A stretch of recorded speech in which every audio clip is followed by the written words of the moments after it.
காம்பரர் last round கவனமாக பதில் சொல்லுங்கள். ஜட்ஜ் உங்கள் அம்மா வைஃப் ஆபத்தில் மாட்டிகிட்டு இருக்காங்க. நீங்கள் பைக்கோடு வரீங்க. யாரை கூட்டிகிட்டு போவீங்க?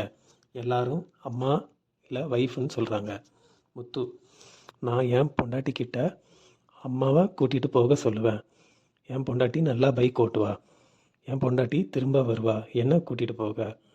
பொண்டாட்டி வந்ததுக்கப்புறம் அம்மாவை மறக்கக்கூடாது.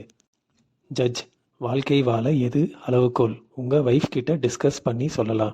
பிரேக் எடுத்துக்கலாம். மனோஜ் டிஃப்ரெண்ட்டாக சொல்லலாம். அப்போ தான் வின் பண்ண முடியும். முத்து அங்கே அந்நேரத்தில் என்ன தோணுதோ அதை சொல்ல போகிறேன். ரவி ஆரம்பிக்கிறாரு. டேக் இட் ஈஸி தான் எங்கள் பாலிசின்னு சொல்கிறாரு. மனோஜ் அடுத்தவங்களுக்காக வாழ ஆசைப்படணும். ரோகிணி அடுத்தவங்களுக்கு ஹெல்ப் பண்ண ரொம்ப ஹாப்பியாக இருக்கும்.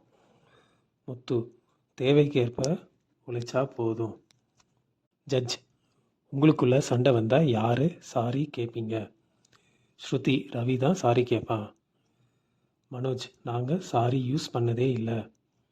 முத்து சாரிலாம் கேட்க மாட்டோம். அல்வா வாங்கி கொடுப்பேன். மீனா அவருக்கு பிடிச்சதை செஞ்சு கொடுத்தா கோவம் போயிடும். ஜட்ஜ் ரிசல்ட் அனௌன்ஸ் பண்ண போகிறாங்க. மனோஜ் ரோகிணி உங்கள் பதிலெல்லாம் பாலிஷ்டாக இருக்குது. மனோஜ் ரோகிணி பேசின கிளிப்பை போட்டு காட்டுறாங்க. ஹஸ்பண்ட் அண்ட் ஒய்ஃப்குள்ளே சண்டை வரணும். சண்டை வந்தால் அது எப்படி சால்வ் பண்ணுறாங்கன்னு பார்க்கணும். ரவி ஸ்ருதிக்கு இன்னும் லவ்வராகவே இருக்காங்க. நல்ல கப்புள்ஸ்னால் முத்து மீனா தான். அவங்க ப்ளஸ்ஸை எடுத்து சொல்கிறாங்க, குறைகளை ஏற்றுக்கிட்டு வாழ்கிறாங்க. சிறந்த ஜோடி முத்து மீனா தான். எல்லோரும் கிளாப்ஸ் தட்டுறாங்க, ப்ரைஸ் தராங்க. மனோஜ் ரோகிணி வீட்டுக்கு வராங்க. விஜயா திருஷ்டி சுத்த ரெடியாக இருக்காங்க. மனோஜ் நாங்கள் ஜெயிக்கலாமா? ரவி ஸ்ருதி வராங்க. ரவி நாங்களும் ஜெயிக்கல. மீனா அம்மா சீதா வராங்க.